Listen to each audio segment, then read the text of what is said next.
Ladies and gentlemen, please welcome Head of Travel, Rakuten Inc., Yoshiyuki Takano, VP and Managing Director, China Booking.com, Marsha Ma, and SVP Commercial Strategy and Services, Expedia Group, Greg Schulze, in discussion with Skift Executive Editor and Founding Editor, Dennis Zhao. Yoshi?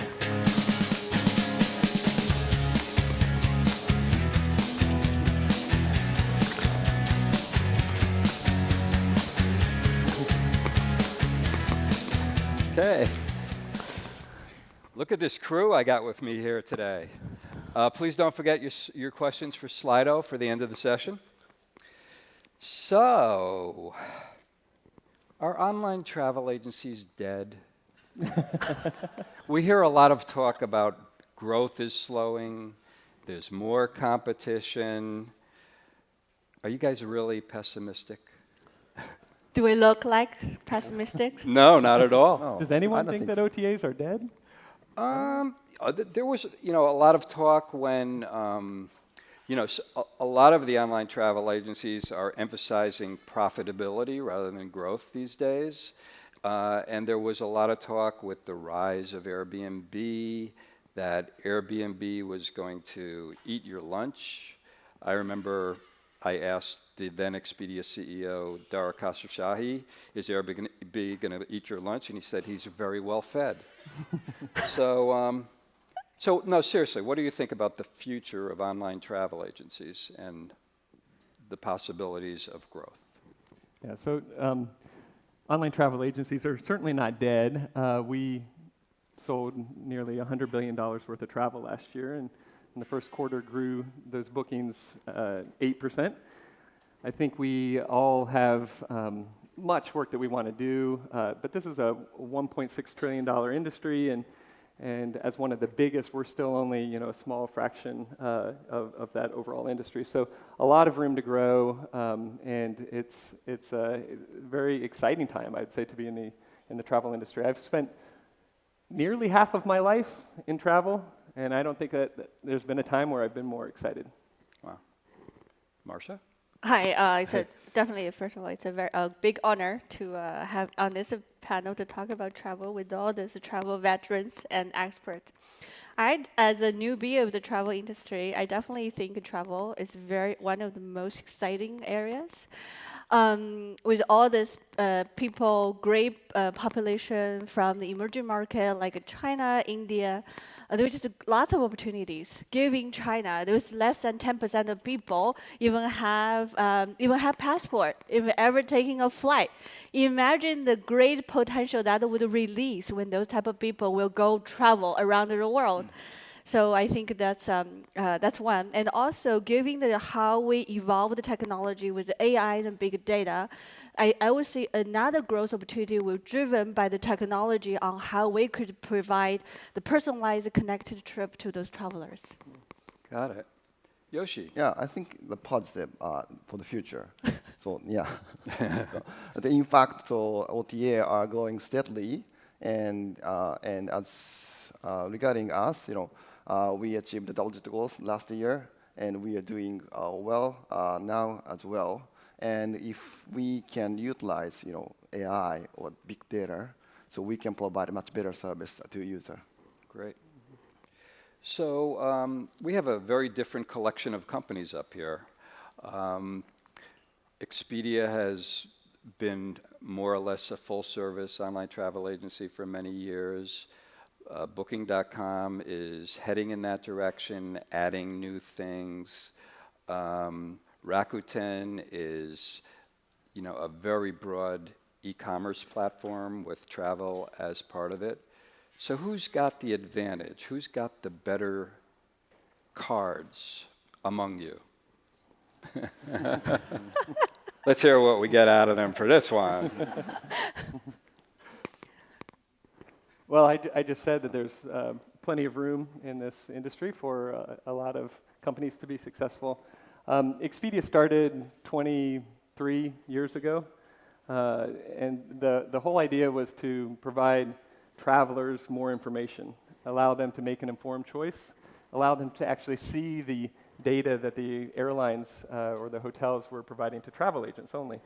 So from the beginning, we've had a customer focus, and just trying to deliver the full travel experience to customers is just part of our DNA.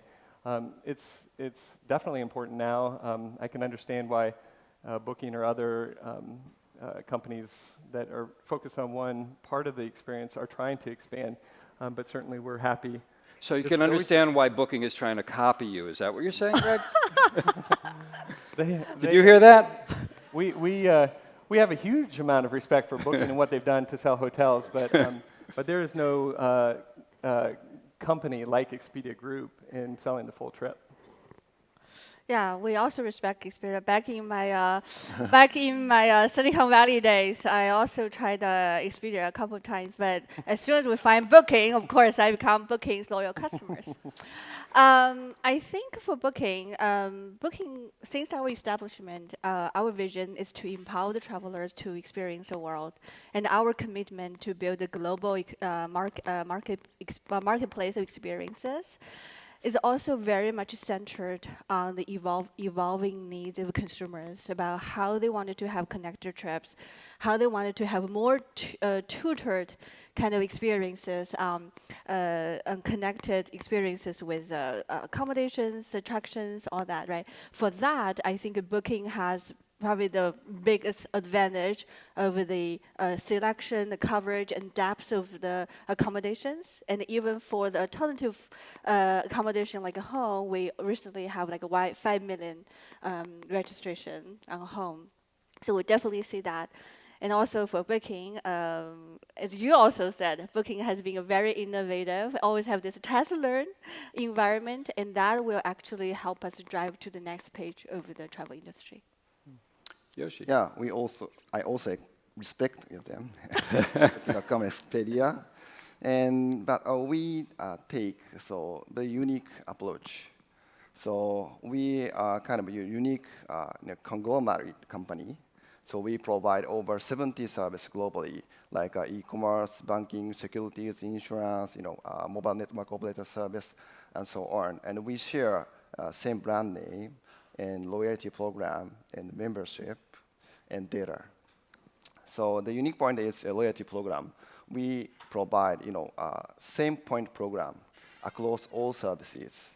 So let's say, so if you buy something on our e-commerce platform, so you can earn 1% point of the purchase, and you can use the point when you book travel or when you buy book or something like that.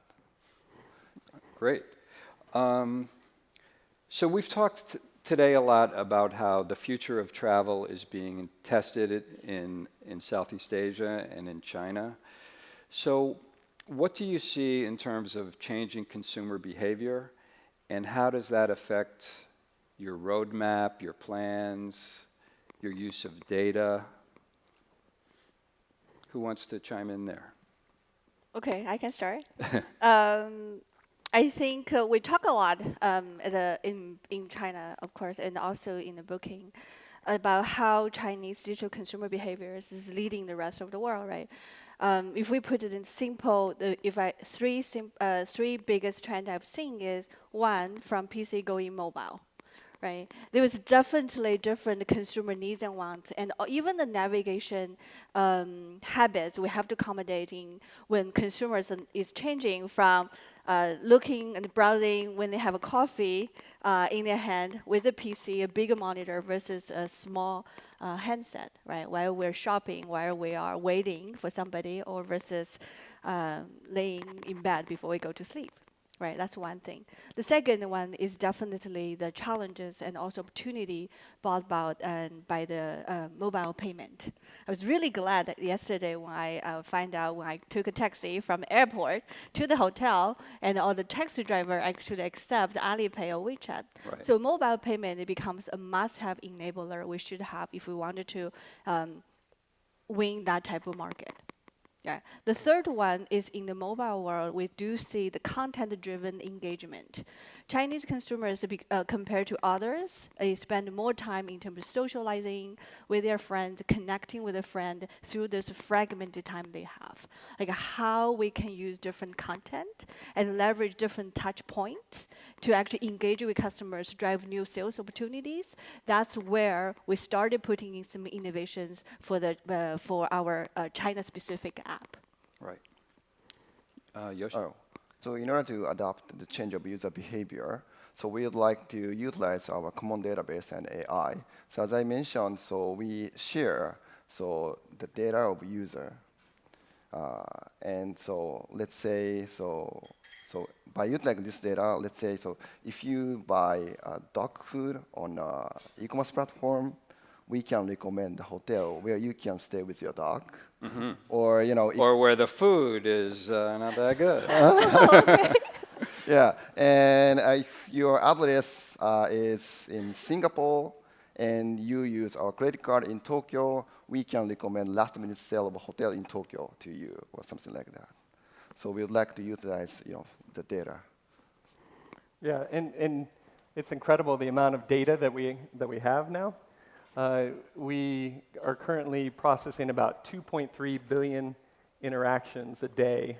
Wow. Between our customers and our supply partners, and it's an incredible amount of data. And I think the key is to understand how to use that and how to interpret that, and then to have technology that allows you to change quickly. Because as soon as you think you have the customer figured out, you're probably in a bad place, because the customer is always changing. And you have many customers around the world. We've talked a lot about the tech backlash. Do you fear that travelers will eventually, or do they now, do they resent or dislike the fact that you're using their data? And sometimes I'm not sure if your companies do, but some companies sell data to third-party advertisers. And are you concerned that consumers will really resent these practices? Yeah, I mean, I think if you have a customer-first mindset, you need to certainly be aware of what the customer wants and what their expectation is of you as a company that's providing them a service. So we're very mindful of that and careful with customers' data. I think the key is not to try to just monetize shopping patterns, selling this data. It's really to understand customer behavior, what they're looking for, and to make the whole shopping experience easier. We did a study in Asia. These are Asian millennials, right? These are very digital, sophisticated travelers who told us 60% found the travel search process overwhelming. They spent 10 hours before booking online doing searches. 55% of these APAC millennials would say that they'll go to the same place that they've been to before, so that they don't have to go through the planning process again. Right. So if you can use data to make that easier and to help customers have a better travel experience, I think that's really what we're trying to do. I would second that opinion. Basically, I think as in booking, we hold us to the higher standards in terms of meeting customer needs, and also in terms of protection, the customer's needs for data privacy, all that. Again, by using the data, we also have the study shows more than 60% of the customers who actually wanted us to recommend the next preferred destinations to them. And the reason why we even have the big data and the machine learning and AI technology behind all that is to truly understand the customer's behavior and needs, and be able to recommend the connected trip to them, to be able to give them really truly seamless sort of experiences when they get to the destination. Yeah, I think so. Technology and AI and data are very important for us. So if we utilize our data and AI, so we can enrich user experiences. So as I mentioned before. Right. Yeah. Greg, I know you deal mostly in transportation, not on the hotel side, but I'm wondering, if you all can comment at all about your approach to home sharing. What are you doing? And again, I mean, these guys, they're being too nice to one another. Who's winning in home sharing and in alternative accommodations? And who's going to come out on top? So I might have said this before, but it's not a winner takes all. Right. This is a big market. Home sharing, vacation rentals is super exciting, and in Asia in particular, fast growing. It provides a whole new travel experience, I would say, for customers. And so, you know, I think we're just getting started with that. We're really happy with the Vrbo brand, HomeAway and Vrbo, which has been growing well. There have been a few hiccups, though. Well, I wouldn't say it's hiccups. It's a process of transforming that company, which was primarily online advertising listings, to an e-commerce company. Right. And as soon as we get that, as soon as we're able to integrate the inventory into the overall shopping experience, we think it's just going to be an incredible asset for Expedia Group. Right. Customers love vacation rentals. As someone with 2 kids, I mean, and people traveling with families, like to be able to have a house with a kitchen, not have to request the connecting rooms and worry about, you know, where your kids are going to sleep. It's a great product. Marsha? Yes, I think again, when I also have a kid. When I go out, it's definitely very important to have a kitchen and then washing machine, all that, to get my son cleaned up after one day of playing. But I think for the vacation, for the home, these alternative accommodations, we definitely see a big growth opportunities over there, and also based on our data, when we take a China example, right? I think we do see that a big growing trend of people wants to experience more of the local experiences, wants to try stay at the alternative accommodations when they experience the destination, and also second is. And I think second is about the in terms of home. When we do see more matured consumer behaviors going to the home. Yoshi? And I think so the company that have inventory the best will be a winner in the vacation rental industry, because you know, supplier of vacation rental has only one room, so they tend to use a single platform. Right. So inventory is very important. And in our case, so we established another company, so working with real estate tech company, and they are, you know, acquiring inventory right now, and we will be able to use the inventory on our platform. And so working with a real estate tech company is really important for us, because we can understand information in the real estate industry. So which house is vacant or not. Right. I also like to just add to my answer. I think for home, I do see booking actually as an advantage in terms of free cancellation and instant confirmation. Again, take Chinese consumers' behavior. Our outbound travel is very seasonal. Like during the golden holidays, like 10 days, everybody take 10 days off, going to 2-3 different places with the families. It's very important for us to have the free cancellation policy and instant confirmation, so we can have that security in our heart when we go to outbound traveling. Does the instant confirmation work in China? Are people used to that sort of thing, or does that risk angering hosts who may not want to, you know, accept a guest immediately? Actually, because it works in China. Actually, it works in booking globally, and also because our home. Actually, that's what the consumers need. Sometimes like for example, take my family. We don't necessarily want to communicate with a host on, do you want this? Do I want this? Got it. So we see, I think, Marsha, you mentioned how you're seeing consumers engage more with one another on mobile. So we see the development of what we've called super apps. WeChat, you could do everything in the world on WeChat. You can be on it all day long. Grab Taxi, or Grab, has an explicitly super app strategy. I mean, you could pay somebody to wait in line for you at a movie, or you could get a loan in the Grab app. So is that the future of travel, providing everything that you can possibly do in one app? From the data, I would start. I think from the data we see, more than 70% of the customers who actually wanted to have a one-stop shopping for all the connected experiences when they go out travel.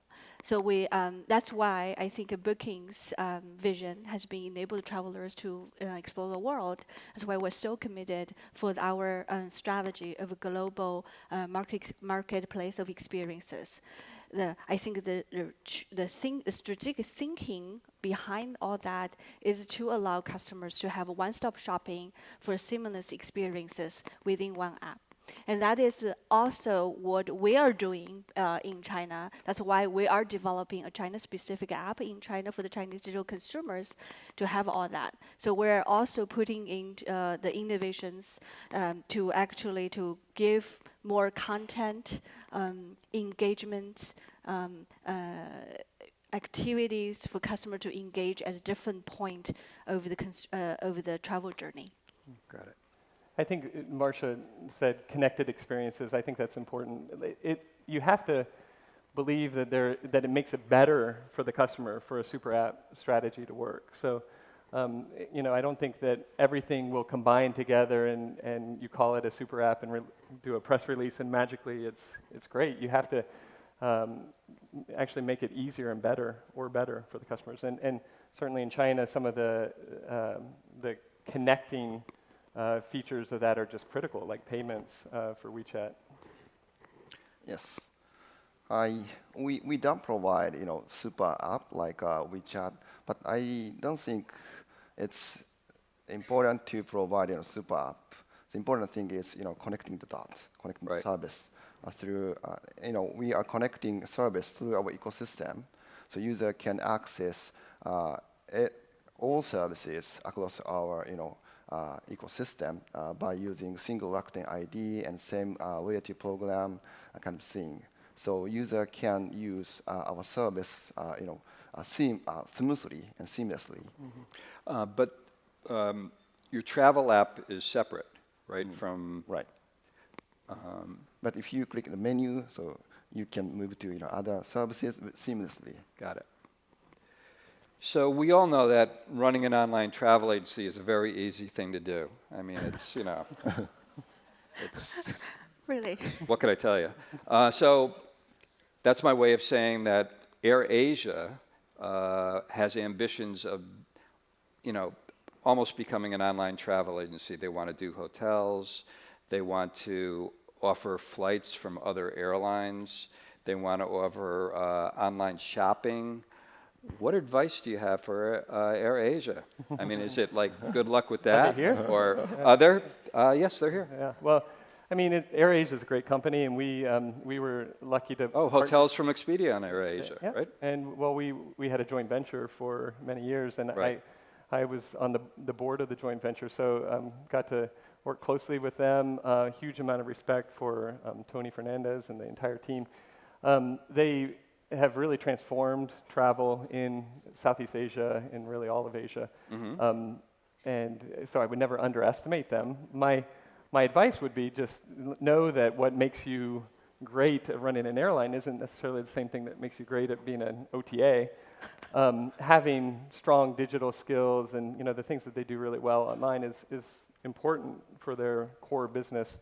But offering other airlines, the choice that's provided through an online travel agency could be a distraction. I will say this again, it's a giant industry. There can be many winners. There can be many winners. Including airlines. My factor have advice to them is that I think for any business, right? Let's take one big step back. For any business, it's all centered on the customers, right? Understand the customer behaviors, understand the future, how customer digital behavior, and also the consumer consumption upgrade could lead to. It's actually very important for us to build our strategy. So center on customer. And again, second to Greg, I think the OTA business, especially the accommodation businesses, it's a pretty heavy business model in terms of supply chain management.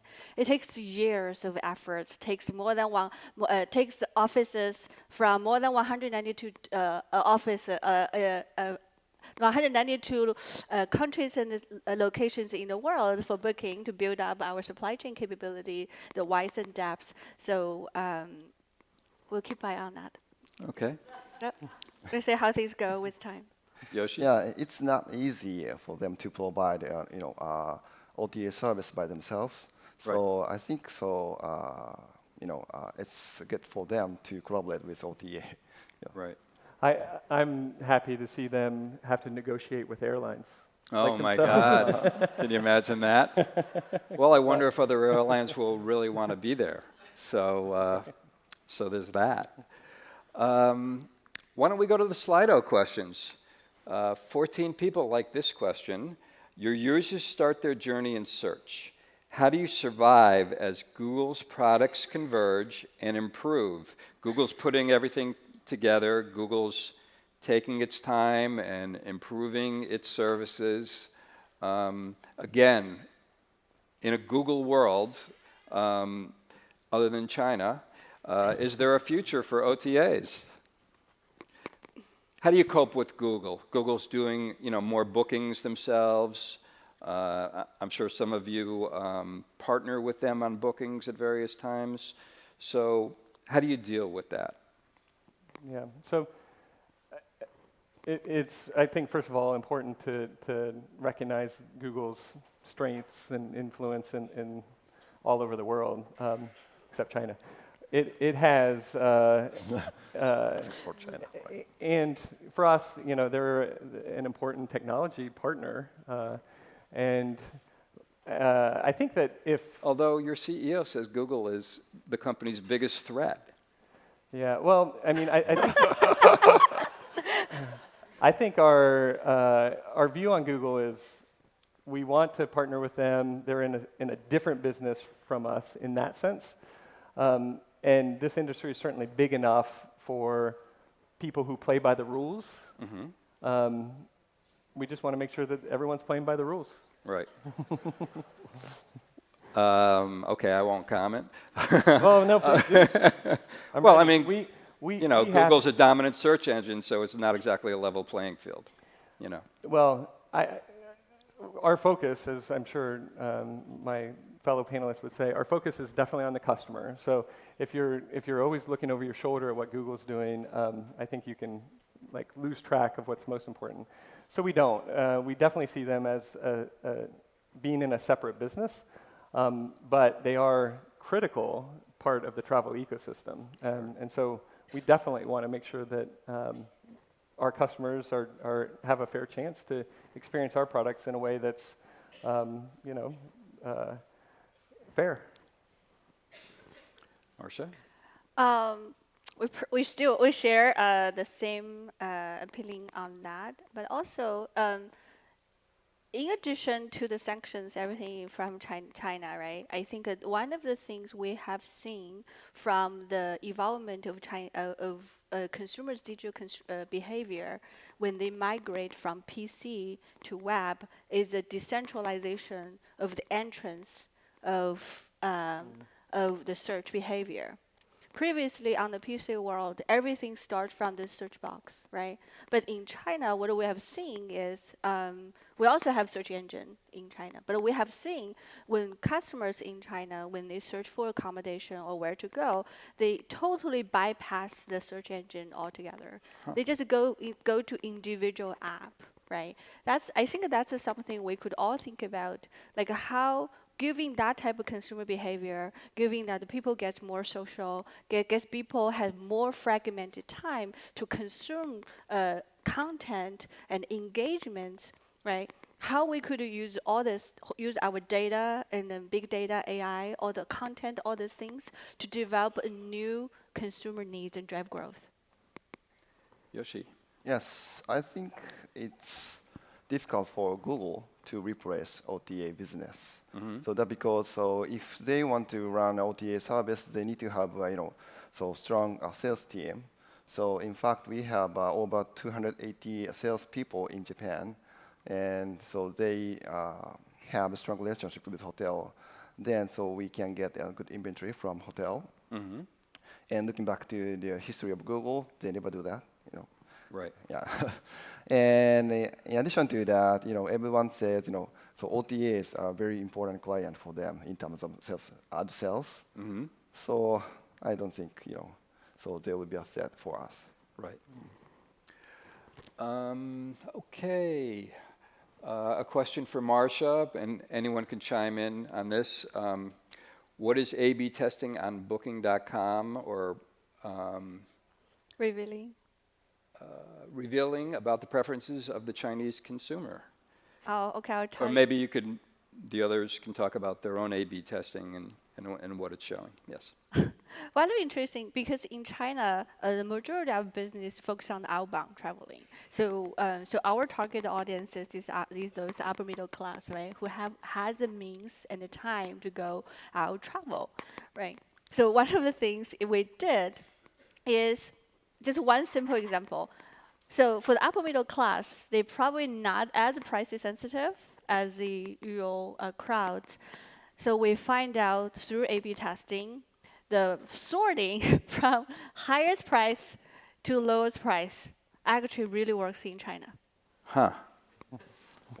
From highest price to lowest price. Yes, and that doesn't work for Booking globally, but that works in China. Huh. And for Rakuten, a lot of consumers are really just looking for low prices, right? I mean, you do a lot of discounting and points and everything like that, so it's very different. Right. So, but so there are a lot of users. So so we are checking users' reaction. So to our campaign or discount or so which is better to provide point discount or plus discount or coupon. Right. Greg, anything? Well, I'll just comment generally about to Marsha's point. I think the real value in A/B testing is being able to be super local, and we talk a lot about this being locally relevant on a global basis. We have a global platform. Booking has a global platform, and how do you use testing? How do you use your technology to provide a very local experience for a customer in China or wherever it might be? Right. And that's what the technology enables you. It's hard to say specifically this for China because it's everywhere. Sure. Yep. And our test is now over. We're out of time. That was fun. So thank you very much. Appreciate it. Thank you. Thank you. Thank you. Thank you.